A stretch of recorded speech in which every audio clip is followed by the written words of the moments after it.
Hi there, and welcome to the Indiana Medical History Museum. My name is Elizabeth, and I'll be taking you on a tour of the building that will last about 1 hour. This building is known as the Old Pathology Building. It originally opened in 1896 as the Pathological Department of Indiana's Central State Hospital, which was then known as the Indiana Hospital for the Insane. The person who built this building is Dr. George Edenharter, who's pictured at the back of the amphitheater here with the mustache. He was the superintendent at the time and wanted to push mental health care in Indiana in a more scientific direction. So this building was just one part of a huge hospital campus. The Indiana Hospital for the Insane comprised multiple buildings. By that time, the 1890s, they had nearly 2,000 patients being treated here who had a variety of different mental and neurological illnesses. So the original thinking behind opening the Indiana Hospital for the Insane was to provide medical treatment for anyone in the state of Indiana suffering from a mental illness. That treatment comprised mainly of organization and routine, meaningful work and leisure activities, as well as living in this environment, which was architecturally quite beautiful with landscaped grounds. Unfortunately, that approach to mental health care wasn't very effective, and the population of the hospital grew and grew. More and more patients were being admitted, but very few were being cured and able to leave the hospital. So with the population of the hospital growing exponentially larger by the end of the 19th century, doctors were scrambling to find ways to better understand the causes of mental illness and find better ways to treat it. So that's what this building was all about. Dr. Edenharter built this building with the intention of using the latest scientific techniques to search for the physical causes of mental illness. A lot of the research that was done here was based in autopsies. So when patients in the hospital died, their bodies were brought here and opened up so that the researchers here could search for lesions or abnormalities in the physical structure of the body itself that might explain why that patient was sick. So as you go through the building today, you'll see, in addition to the amphitheater where autopsies were done, the morgue and autopsy room where they were also doing autopsies, as well as various laboratory spaces where research was carried out, and our anatomical collection where different specimens of brains and other organs were preserved and displayed for the purpose of medical education. Now this room, the amphitheater, was all about medical education. Medical students from Indiana's early medical colleges and eventually the Indiana University School of Medicine would come here to view autopsies as well as to hear lectures in topics related to psychiatry and pathology. This building was used for teaching and research up through the 1950s and 60s, at which point there were plans to tear it down.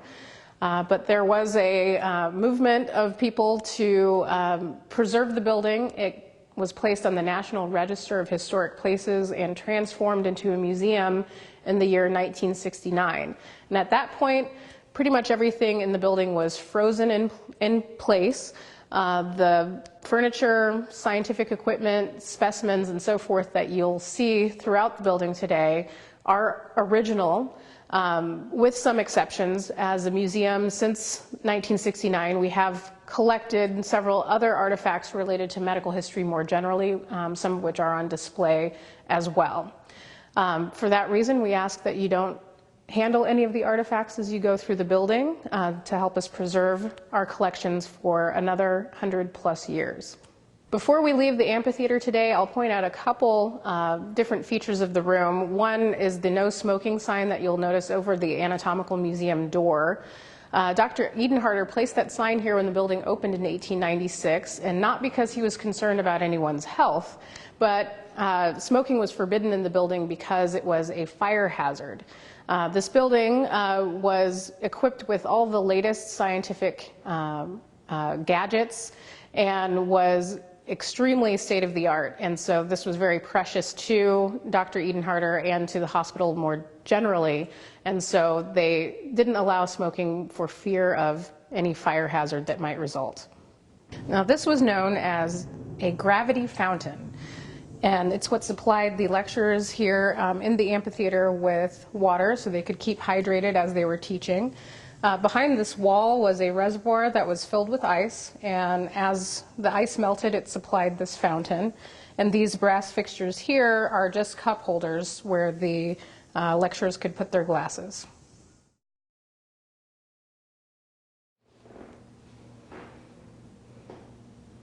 This is the Anatomical Museum, which is the one room in the old pathology building that was designed to be a museum space from the very beginning. For example, these display cases holding the two skeletons were custom made for them.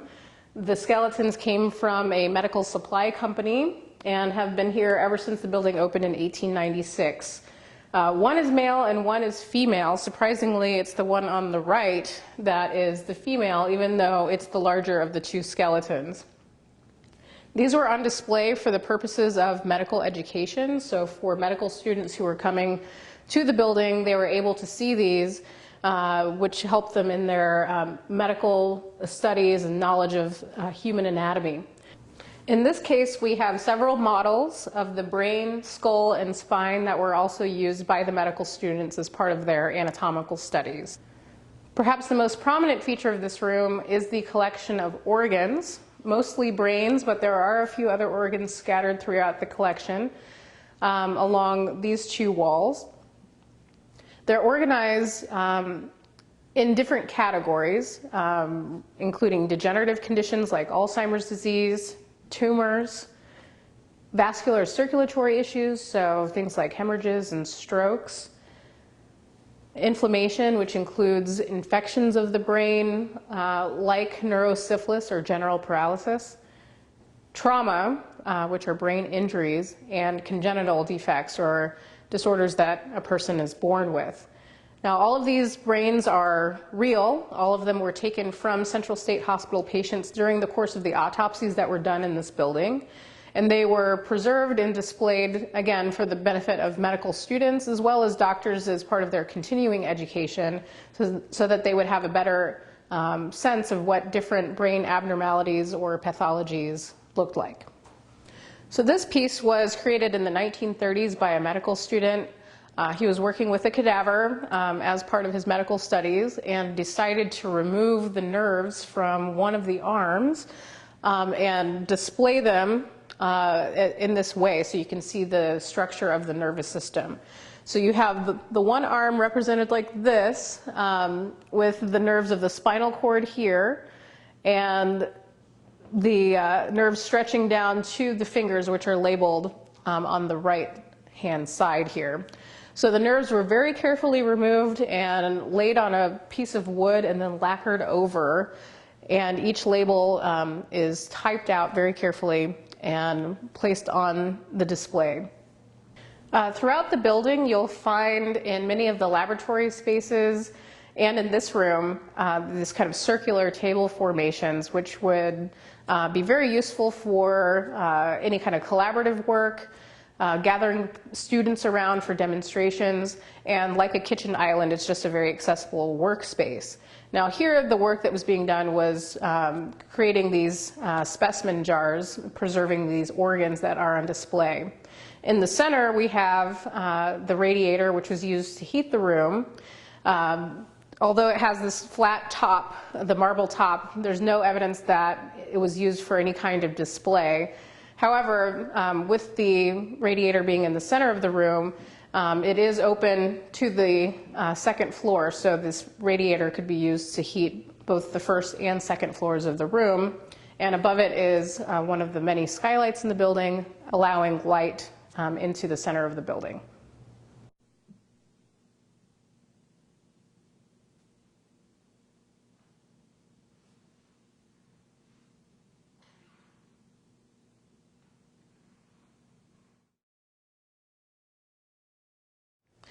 So we're now entering the part of the building that was used as the autopsy room and morgue. And behind me here is the refrigerator that they used to store bodies.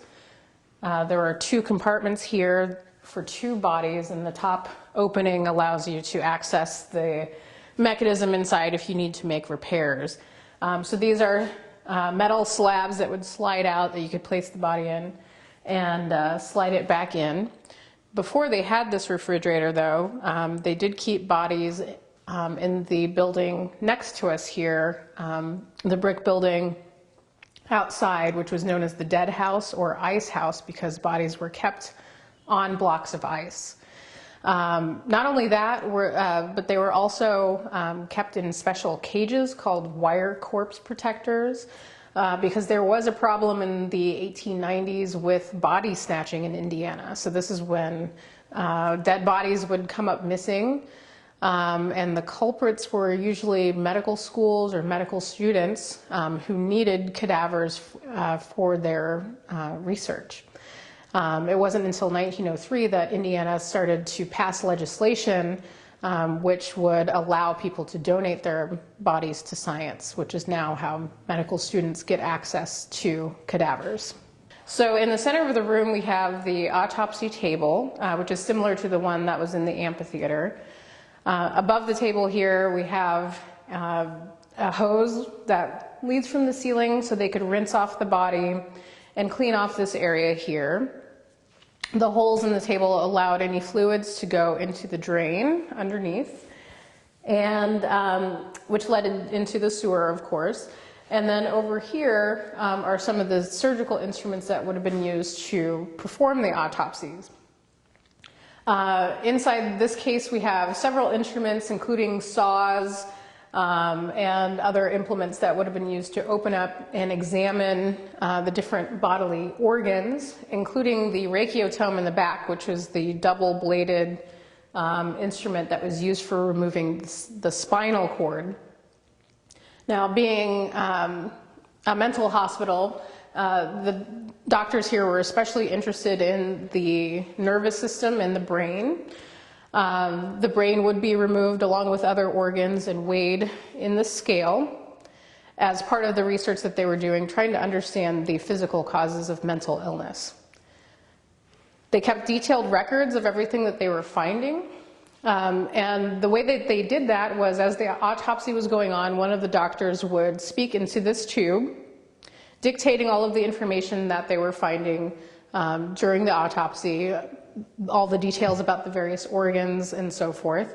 And there would be another person upstairs writing down all of that information in the autopsy records books.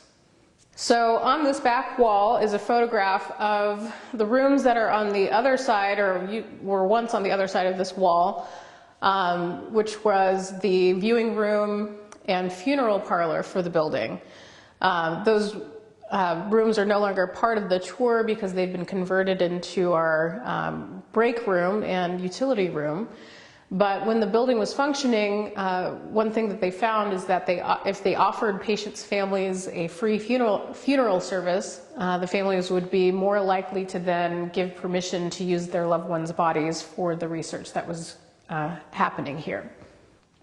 As a museum, we've collected a lot of things over the years related to medical history that are not original to this building.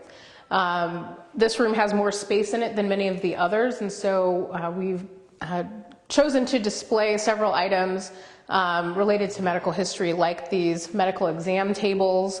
The one on the right here dates from 1912 and once belonged to Dr. Wishard. It was made right here in Indianapolis, and it did used to have cushions on it. It wasn't quite as uncomfortable when it was in use as it looks now.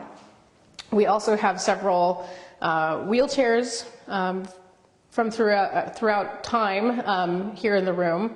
Some of them seem to have been regular chairs that were converted into wheelchairs. In this corner here we have a device that was known as the iron lung. This was a machine that helped a person breathe. In this case, a patient that had polio. This was a small size iron lung for a baby or a small child. Their head would be laying on a pillow, sticking out of the hole on the left side of the device, and their body would be inside of it. And the machine would use air pressure to force the chest to move up and down, allowing the person to breathe. Unlike a modern respirator that forces air directly into the lungs, this worked on the outside of the body, and the person inside would breathe the air in the room. People lived in these for years.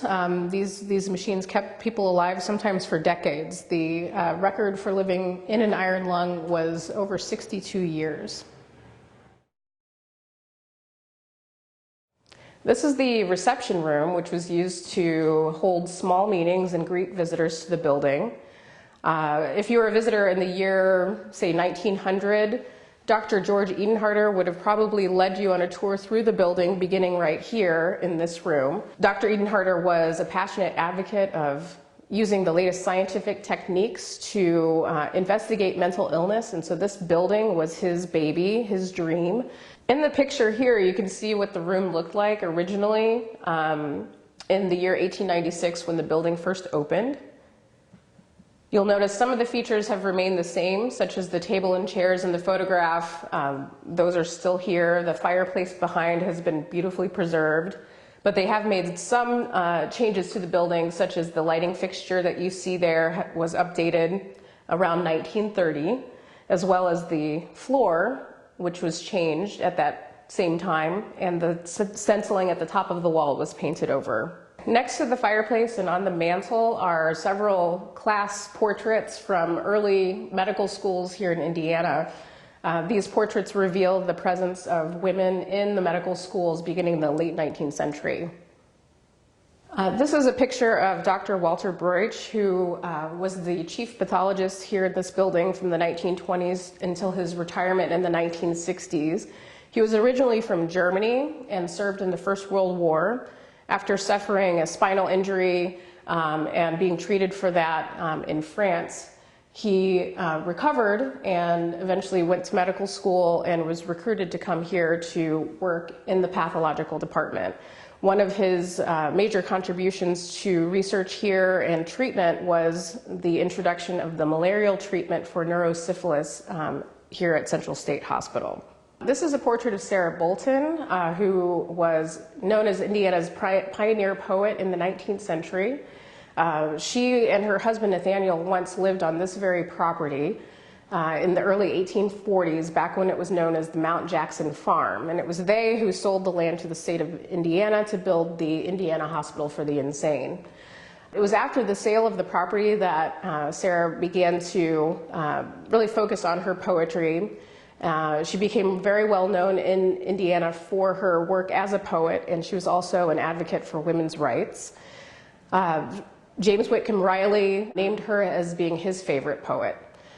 She was also one of the first Hoosiers to travel extensively in Europe, and her adventures there were reported on in the Indiana newspapers. This is the bacteriology lab where scientists studied disease-causing germs. They grew the germs, different strains of bacteria, in these petri dishes, which were filled with an agar medium or gel, which was made of sheep's blood or any other kind of substance that would promote the growth of bacteria. The petri dishes were then placed in these incubators that you see here, which provided them with warmth and moisture that would promote bacterial growth. Now, bacteriology was a brand new science in the 1890s. It was only in the preceding decades, the 1870s and 1880s, that Louis Pasteur, the French chemist, who we have a couple of pictures of here on the walls, made the definitive connection between germs and bacteria. This was known as the germ theory of disease. And another scientist in his wake, Robert Koch, postulated that different diseases were caused by different kinds of bacteria, and he identified the bacteria that caused several diseases in the 1880s and 1890s. As scientists made this connection between bacteria and disease, this led to a number of advancements in medicine and public health. Scientists developed vaccines and eventually antibiotics. Laboratories like this one assisted doctors in the diagnosis of different diseases. Medical workers sterilized their hands and tools in order to prevent diseases from spreading. In the realm of public health, consumer products like milk were heated up to kill germs in a process known as pasteurization. And public health officials like Dr. John Hurdy worked to ensure that the water supply in Indianapolis was safe to drink and not contaminated with germs. One thing that Dr. Hurdy emphasized was public education about how diseases spread. And this cartoon here was part of a public health campaign during a typhoid fever epidemic that was affecting Indiana. Typhoid fever was spread through contaminated water supplies often, and this was a cartoon that reminded folks to be wary of contaminated water. So this is when people were often getting their water supply from a communal well or pump. This cartoon has a kind of yucky germ waiting for you at the pump. The caption read, "Meet me at the town pump." So this was a warning to people, who came across this cartoon that they should be wary of that water supply because this was how the disease was being spread. One of the major areas of research in this laboratory was neurosyphilis. Now, neurosyphilis was a disease that affected anywhere between 20 to 30% of patients at Central State Hospital. This was a disease that was a complication of the STI, syphilis, and if left untreated, it would, in some cases, affect the brain and nervous system, causing all kinds of psychiatric symptoms, including delusions of grandeur, mania, depression, and other psychiatric issues. So these issues would lead someone to be brought to Central State, and at that point they probably had about 2 years left to live. So this was a very serious illness, and one for which there were not very effective, many effective treatments for it early in the 20th century. So Dr. Broich, whose portrait we saw in the reception room, when he came to the United States, he brought a revolutionary treatment with him for neurosyphilis known as the malarial treatment. This involved giving a patient who had neurosyphilis malaria, also a terrible disease, a tropical disease that caused really intense fevers. The theory behind this was that the patient's immune system would kick in, and indeed, at least a third of the patients who were given this treatment successfully fought off their malaria or their syphilis in the course of trying to fight off their malaria. So for patients who would have had a 2-year prognosis, being able to be cured and even leave the hospital and resume their normal lives was a really big deal.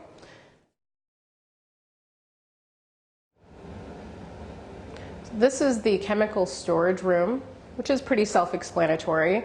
The bottles that you see around on the shelves were used in the various laboratories throughout the building. So this room kind of functioned like a pantry for the other labs. These were chemicals that were used in various tests and experiments that were done in the lab, but also they kept pharmaceutical substances here as well. Now, on the table, you can see a series of mortars and pestles that were used for grinding up the substances. The tile and copper that you see here are original. We speculate that they used copper on the edges of the table here because it was a malleable metal, so they were able to make a lip on the edge of the table to collect any spills. And its anti-reactive properties protected the wood underneath from any chemical burning or sparks that might happen. So this is the clinical chemistry lab, which had 2 major purposes. One was for diagnostic testing. Doctors here would test patients' blood, urine, and even spinal fluid to test for different kinds of infections and so forth.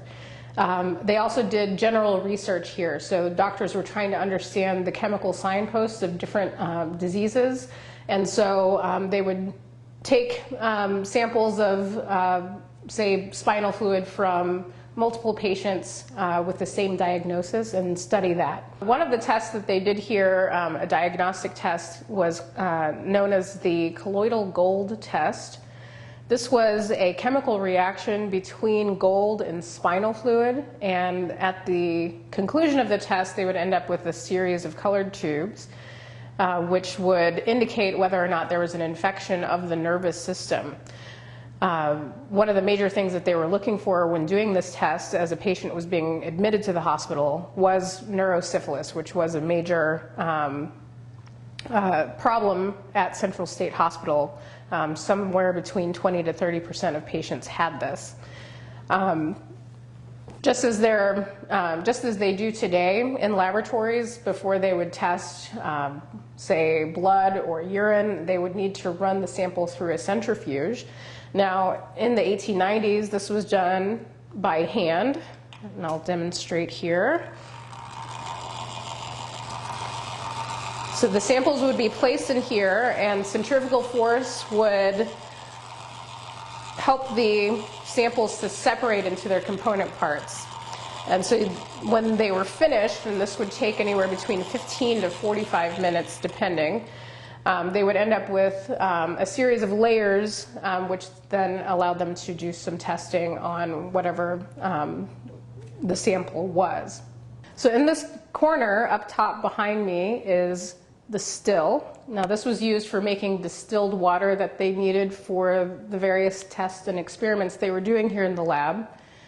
During the 1920s, during the time of Prohibition, a state inspector would be sent out every so often to check to make sure that they were not distilling alcohol. So this is the histology lab used for the study of tissues and cells. And this was achieved through the use of microscopes, which you can see lined up against this north-facing wall. The placement of the microscopes was very deliberate. They wanted the best, most abundant light throughout the year. You'll also notice that they cut out these curves in front of each microscope, allowing the scientists to look into the microscope without hunching over. So it's kind of ergonomic design. On the table here, we have some of the steps involved in making a slide. You would start off with a chunk of whatever organ you were interested in. You can pretend that this is a chunk of brain inside. Then you would pour wax over it to create something that you could slice through without squishing the organ inside. This here is a microtome that was used for making the slices. The wax block would go on top of it, and as the wheel was turned, a blade would go back and forth, making thin slices off of the block.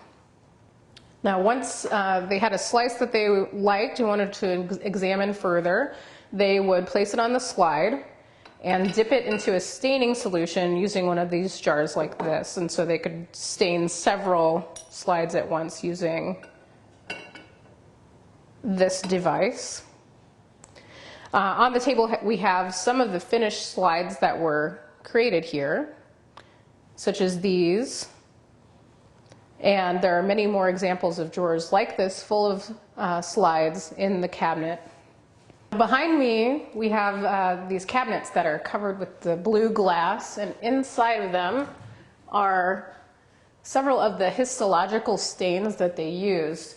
Kind of like a box of Crayola crayons, they have a bunch of different colors to choose from with neat names like Congo Red, Bismarck Brown, Bengal Rose, and Blue Lumiere. So these stains help the scientists to see the tissues better. Just adding color helps those details to pop out a little bit more.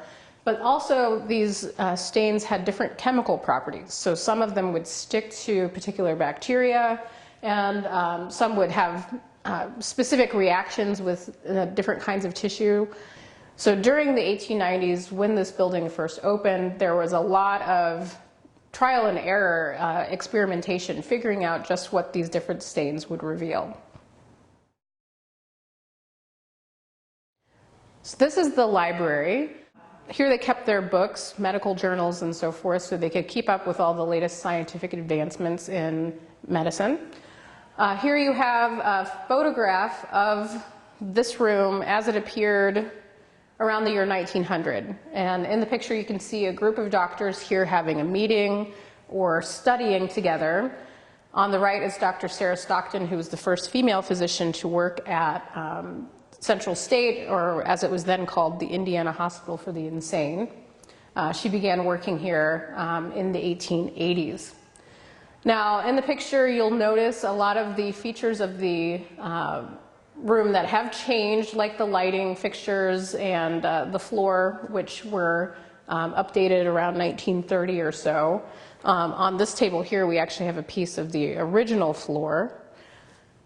But there are a number of features that have remained the same as well. So these bookcases, for example, the architectural features like the windows, obviously, and this chair right here is the same exact chair that you see still in the room. One prominent feature of the room is the painting above these bookcases behind me here. This is a painting that was commissioned for this building and has been here ever since it opened in 1896.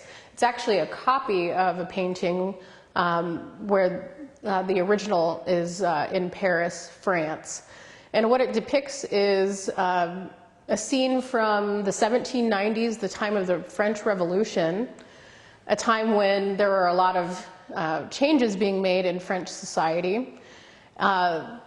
The scene, it takes place at an institution called the Salpêtrière, which the King of France had set up in the 17th century as a place to house women who were suffering from mental illness, as well as prostitutes, beggars, elderly women, and so forth. They were all kind of thrown together and treated very badly. So on the right side of the painting, you can see the women are in chains, looking very unhappy. So the hero of this painting is Dr. Philippe Pinel, who's the one with the hat and staff in his hand. He was sent by the revolutionary government to the Salpêtrière, and he, at least according to legend, was appalled by what he found there, the conditions that these women, in this case women suffering from mental illness, were living in. And so he ordered all of the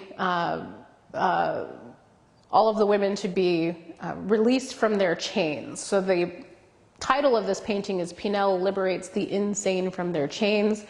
In the center of the painting, you can see his assistant removing the chains from that central female figure's arm.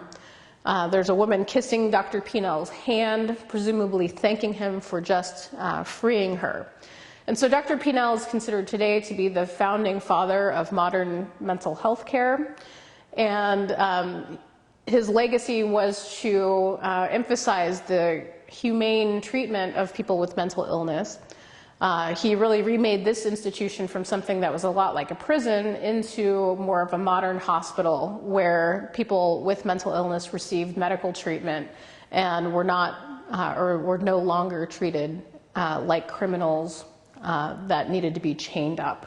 This picture here shows Central State Hospital when it was at its height in the 1920s. Most of the buildings that you see in this image are now gone. The building that we're in right now is this little tiny thing, at least tiny compared to some of these other structures. This one here was the women's building, known as Seven Steeples, named after the architectural features at the top, these steeples. There were actually 8, but 7 steeples had a better ring to it, so it got that name. The building down here was the men's department. Now, each of these buildings were here for 100 years apiece. This was the original hospital building that dated from the 1840s. And this one was built a little bit later in the 1870s as an addition or expansion to the original hospital. So Central State Hospital was here for 146 years, from 1848 until 1994. And for most of that history, it was very much isolated from Indianapolis. It was sort of its own community where the hospital was very self-sufficient. Patients were farming and growing their own food, raising animals, and living on site for many, many years. The staff also lived on site as well. So doctors, nurses, and attendants lived in special quarters on the grounds. And so this was a sort of community unto itself. One of the features of the hospital built by Dr. Edenharter was Cornelius Meyer Hall, which is this building here. This was a recreation facility for patients and staff to use. They had a chapel there for church services. There was also space for patients and staff to watch movies, have social events, play games, and so forth. And there was even a bowling alley in the basement of that. On the grounds, they also had a sick hospital, which was for anyone who might have any kind of contagious disease, so they could be sort of quarantined and treated, as well as any patients that might suffer an injury and need medical attention. So you can see from this photograph just how vast of a campus this was, what a huge undertaking this was for the state of Indiana to run a facility of this size. At its height, it serves 2,500 patients at once. One of the more fascinating artifacts that we have here at the Indiana Medical History Museum is this infant skeleton. This was donated to the museum in 2016 and was once on display at Riley Hospital as a teaching tool for the medical students who are specializing in pediatrics. The skeleton itself is about 100 years old and seems to have died between birth and 6 months of age. It may have originated in Germany and somehow made its way to the United States. So the bones themselves have no pathological features that can tell us anything about why the baby died. We also may never know whether the baby was a boy or a girl. Just by looking at the bones at this age, it's impossible to tell. So this is the photography laboratory. Photography was used for a number of different purposes here in the pathological department and at Central State more generally. A box-style camera like this one would have been used to take portraits of patients for identification purposes or to document and study their symptoms. In the center of the room here, we have a photomicrograph that was used to take photographs of slides.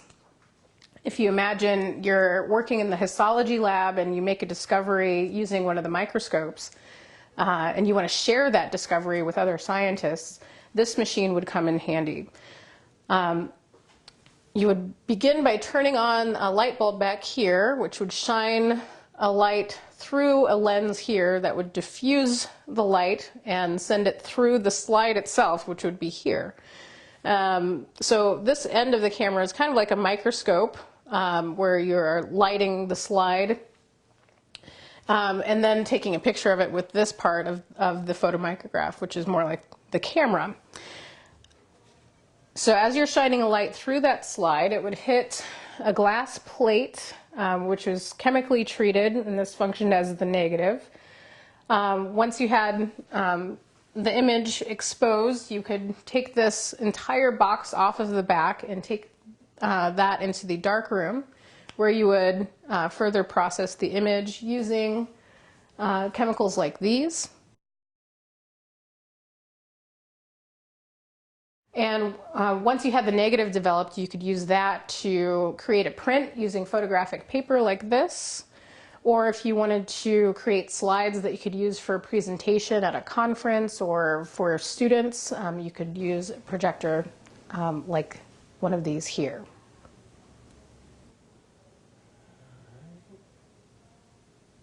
Photography was also used by medical students as part of their studies. Before photography, a lot of the study of anatomy and pathology was done using illustrations, but with photographs you could say if you're a medical student, study photographs kind of like flashcards as you're learning the appearance of different diseases. Now this apparatus here is a stereoscope, which is kind of like a 3D ViewMaster that you might remember from childhood. If you look through it, you're able to see in 3D an image of a particular disease, in this case of syphilis. Compared to medical illustration, the photographic process allowed scientists to document, study, and share medical data with greater flexibility and objectivity than ever before. This is the autopsy records room, and here we have all of the original autopsy records that were created here in the building. Now, the room below us is where the autopsies were actually done, and using the speaking tube, the doctors downstairs would communicate with another doctor who would be upstairs making these, or filling out these record forms. Now, each form in the book here is 4 pages long. So on the right side, you see the first page of one record, and on the left side is the 4th page of the previous record. So you can see there's a lot of information on each page. These are very thorough records. So each record was a pre-printed form that would be filled out for each patient. The form is 4 pages long, so and the pages are quite large, so you're collecting a lot of data for each person. The forms were standardized, so they're creating essentially what we'd call a database, collecting information from the same fields for every single autopsy that was done. So on the shelves we have additional ledgers that are here in storage, wrapped in the archival paper. The bindings that you can see here and here were removable. That allowed them to open up the books and write in them, so they would lay down flat.